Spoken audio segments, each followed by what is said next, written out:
Mark and Simon, we're here to commemorate 10 years of the two of you. Make it sound like we're dead. Commemorate. Commemorate. We are gathered here to mark the passing of the 10 years. 10 Let's call miserable years. Let's call it celebrate. Okay, celebrate. Yeah, I think it's a better word than commemorate.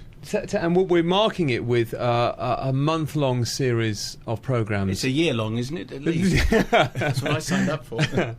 Mark, that's good, isn't it? A month-long series of programmes. Is it good? Yes, it's fantastic. I think it's excellent. Yeah. We were at the Phoenix on Friday, that's it. You can do whatever you want now, because I'm really happy, because we did a programme from the Phoenix in East Finchley, and that was great, which is my favourite cinema. It's the cinema that I grew up in. It was really lovely. And the thing that's best about the Phoenix is that there's a sign in the foyer which says crisps, and it tells you what the flavours are, and there's quite posh crisps. And then underneath it says, sorry, too loud to take into the cinema. That's my kind of theatre. That's great. Very good. Still banging the table and annoying the listeners as ever. Well, why stop now? That's 10 years. Mark, I like that. That makes me like that. That's cinema. Jack, how big a fan he is of ours now. I agree with you. That's completely the right thing. People making noises in cinema, it's absolutely unforgivable, isn't it? Do you allow people to eat during your live shows? Well, I can't really stop it, can I? I mean, yes, you can. You can come down off the stage. It's a pretty good point, actually. Richard Griffith did that, anyway. When the History Boys was playing, somebody's mobile phone went off, and he sorted them out. Stop the play. But you drew up a cinema code of conduct for behaviour. Yeah, of all the things you can't do, which included no talking, no eating, no using. Sorry, no eating of any sort. Oh no! It's no eating of anything louder than a marshmallow inside a pillowcase. That was the exact definition. No, it was. I think it was a soft bread sandwich with no filling. With no filling, fine, okay. No kicking. The most annoying. No kicking of the back of the chair in front of you. I mean, honestly, that is just people putting their feet up against you. The thing is, at a live comedy show, you know that if you are obvious, you get picked on, and so people are very anonymous and they hide, but they know that doesn't apply. So if someone made a big fuss and they were stuffing their face full of a burger and nachos or something, you would definitely pick What on. I've noticed more of now in cinemas is, although people do turn their phones off, they will take texts. Oh no, so you have little mini screens lighting up all around. No, this is covered in the code of conduct. Is turn your phone off, and that includes the light pollution. And I tell you, this is true. I was in a preview screening not so long ago in what used to be Mr. Young's Soho screening rooms in Darblay Street, which is quite a small screening room. And there was a guy there who was allegedly from the press who had two mobile phones on at the same time, using one to illuminate the screen from the other. He was brighter than the film. I was watching him in 3D. He's a critic. A lot of critics have little torches, don't they, and make notes whilst they're watching a film. That's fine. No, that's I'm okay. sorry. I know one critic that uses a torch, and every time I see it, I think it's an affectation. When I watched Sex and the City 2, which you had a visceral reaction to, I tweeted throughout the whole of that because it was so bad. And that made the film, that took it from being an unenjoyable experience to an enjoyable experience. I think there are children's films that you're allowed to take part in some kind of communication, because there's some of them that are so terrible that you have to communicate with grown-ups, otherwise you'll lose your mind. But why does no one think of having a little nap instead when they're bored in a film? Yeah. That's what I do. Yeah, absolutely. Have a little nap and take the kids to a film, and it's not very good. There are several film critics who do exactly that as well. What about if you go to the cinema and you sit there and there's only about two other people in there, and they are seated on rows miles away from you? Why can't I have some sweets respect then? For the film. It's not. It's not just respect for the. That is nonsense, clearly. And he's told me off for texting when I've been on my own. What's wrong with that? Because you don't do it. You don't do it. If no one there, in church. You wouldn't do it in a theatre. You don't do it in a cinema, and it is to do with respect for the film. I'm sorry, but there's other people in a church. There's a priest. There might not be. Well, not these days. Film doesn't there's at least one other person. So that's the argument for not texting in church. Is one of the other people might see you, as opposed to it's just wrong. No, but if you that it makes no sense at all. If you're the only person in a room, you can't text. Am I allowed to text when I watch a film at home in my living room? Yes, it's your living room. You can do whatever you want. Well, why is that not disrespectful to the director? Because you're in a cinema. It's a performance. It's a different thing. About everyone else watching it and wanting to watch it in the environment that you. Do you want to go out for a cup of tea now, Jack? Because we're not needed. Am I allowed to leave? Can I leave yet? Yeah, you can. Yeah. The red light is on. All right. It's all right. We'll start the travel and then you can. They said goodbye to you ages ago. I know they didn't. I just wonder if I've overstayed my welcome. No, but we got involved in this very heated discussion about cinema, and I'm very glad that you're saying these things. Does it not drive you nuts? The other one is when people start explaining what's going on. Oh yeah, no. So, I mean, that you just feel like what's the matter with you? It's a film. At the age of 12, I watched The Towering Inferno with two people all the way through discussing how you could get. No, it wasn't. It was a PG. How much do you bet me The Towering Inferno was a PG? But back then it was called an A certificate. It is a 15 now. The Towering Inferno. Yeah. It isn't. It was an A certificate film when first released, as was The Poseidon Adventure. Irwin Allen didn't do double A certificate movies. And there was two guys sitting in front of me going, it could get out. Now, what you could do is you get a piece of string from that building and then go, and of course that is in the end how they get them out on a Breacher's Boy. And when they finally did do that, you go, I told you, that's how you do it. You get a bit of string from that.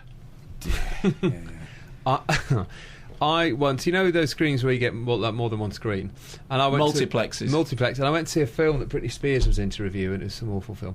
And there's only me and one other person there who's my friend, and we got through it by drinking beer because sometimes you get free beer at screenings. And I said, that's called a press screening. So if sometimes you get free beer, it's a press screening. Not in the real world, you don't get free beer with a film. No, but well, that's right. And it's a press screening, and so I said, "Shall I get some more beer?" He went, "Yeah." So I went out to the screen, and there's a fridge there, and I got 2 beers and opened them. And I was a bit drunk by now. And I walked back in, and I stood in front of the screen and went, "Hey, I've got some beers." And I'd walked into the wrong screening. Right. Top work. There was someone being murdered on the screen behind me. And so out of the darkness came that word that begins with W and ends in And then I left. Walker. That's it. Jack, I'm going to say goodbye for a second. Again. Yeah. Okay, well, thank you. I will this time go. I won't stay. It was an excellent encore. Thank you very much. Cheers. It is 2:52. You're listening. Can I just say, according to the Internet Movie Database, if you buy the Towering Inferno, it's 15. It's not. Have you looked that up during the travel? No, you haven't got your phone. Towering Inferno was. If you look at the BBFC app, it's just been checked on the IMDb. The Towering Inferno. 15. Okay, have you got your mobile with you? No, I wouldn't bring that into a studio. Okay, fine. Someone told you in your headphones. Was that Robin? I promise you that when it was first released, it was an A certificate movie. I'm just saying. If it's a 15 now, it'll be because there'll be extras on it in which people, whilst doing the commentary tracks, are taking swearing. drugs. Exactly. Don't think so. I promise. And in fact, I will go to. If you go to the BBFC site, I guarantee it's an A certificate film when it first came out. And okay. I'm looking behind them to this. I don't get film certificates wrong. Robin, the editor, who you're familiar with because he's the editor of the Friday programme as well. Is that who he is? I wondered who that guy was hanging around in the box all the time. And I believe was the editor when you were presenting on Every Day. That's true. And he's told me in my headphones that now the entire newsroom out there are working on this, and they are going to get to the bottom of whether or not Towering Inferno was an A certificate movie. It was an A. It probably was when it came out. I'm just if you buy it on DVD, it's a 15. That'll be because of the extras. The film itself has nothing in it that's worth 15. I think we should move on. Has people on fire? Yeah, A certificate people on fire because they're not swearing when they're on fire. You would think you'd be I made a entitled documentary about the Towering Inferno. Believe me, I know what. If you were on fire, though, you should be allowed to swear. On balance, don't you think? If yes, but it depends what certificate the film was. Well, you're not going to be bothered about that, are you? Well, it's still an offensive word. If you're about to fall out of a building, and you should be allowed to say, bother. Bother. Oh, crikey. If I was about to fall out of a building and there was a 3-year-old present, I think I might still temper my language. Moving on, because we are arguing about a matter of fact, and it will be solved in a moment through the BBFC's app. Anyway, 10 years of your film review show. Yes. That's what we're hearing. Apparently that's right. The BBC's flagship film show. The BBC's flagship full film name. show. And it's 10 years of 5 Live broadcasting, but of course you met Simon at BBC Radio 1. Did Radio 1 first year when I went to the morning show, and Matthew Bannister, who's the controller, said, I think you should... I said, how about doing some movies? He said, yeah, there's this guy, he always forgets certificates, but the rest of him is quite good, and he does Mark and Lard late nights. Why don't you give him a go? So we gave him a go, and I'm still giving him a go. And he makes valuable contributions. Did you do a little off-air test? We did. A pilot? We didn't. Yeah, we did. No, we didn't. Do you pick about every single detail? I have to know in this case that I am right. We did a little test for a few minutes, and it was sort of pretty good. So, and what did he review in the test? Oh, I don't know. Doesn't really matter, does it? You just wind him up. He'll talk about cabbage. I don't know. Did we really do an off-air test? Mm-hmm. I don't have any memory of that at all. That doesn't surprise me. Okay, no, fine. It's true. Do you remember the first film that you reviewed 10 years ago on 5 Live, Mark?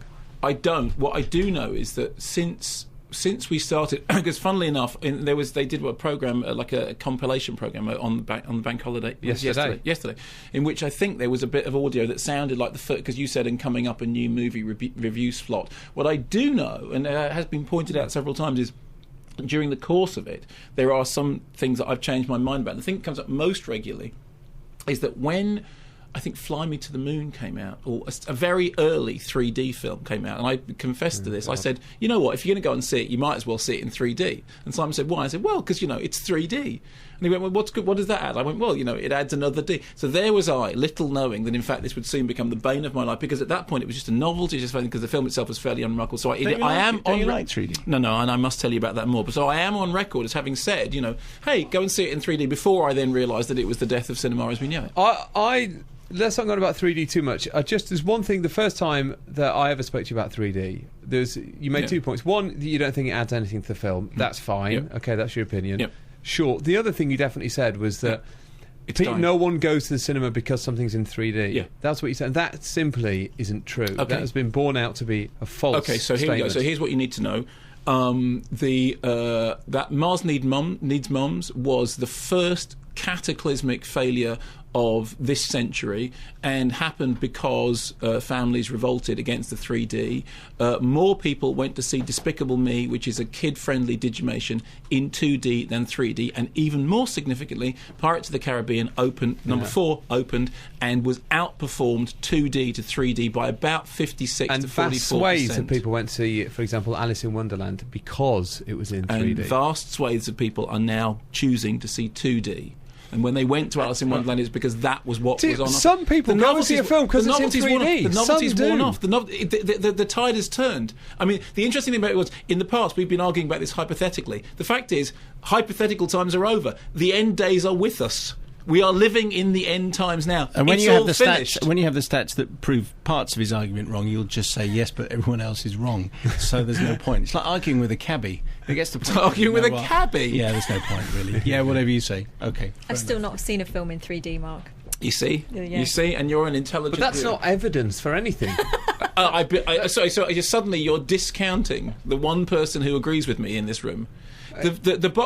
Hollywood is in panic about the collapse of 3D. No, it's not. It is. No, it's in fact, funnily enough, there was an article written in the New York Times just last week, the headline of which was virtually "Hollywood in panic over end of 3D." Simon Mayo has got some breaking, towering inferno news. It was upgraded. Yes, 1986. It was upgraded to 15 in 1986. And what was it before that?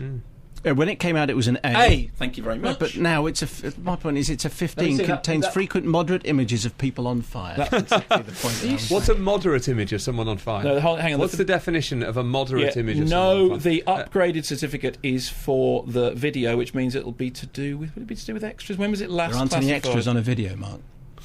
Yeah, there are. Of course, there are. The video of Fatal Attraction has the alternative ending on it. It's a 15. Right. Well, it was an A certificate film without cuts at 164 minutes, and it looks like this last classification. No, there we go. Oh, no, video. You're both right, aren't you, in this? Yes, we're both right. How nice that on our 10th anniversary we're both right. You are a bit like a bickering married couple, aren't you? Have you noticed that? No, I just said it's a 15, and it is a 15. That's all. I'm just going to get the details of where this went. Well, that'll be an entertaining piece of radio while Mark reads a piece of paper. No, I'll just fill the blank, Richard.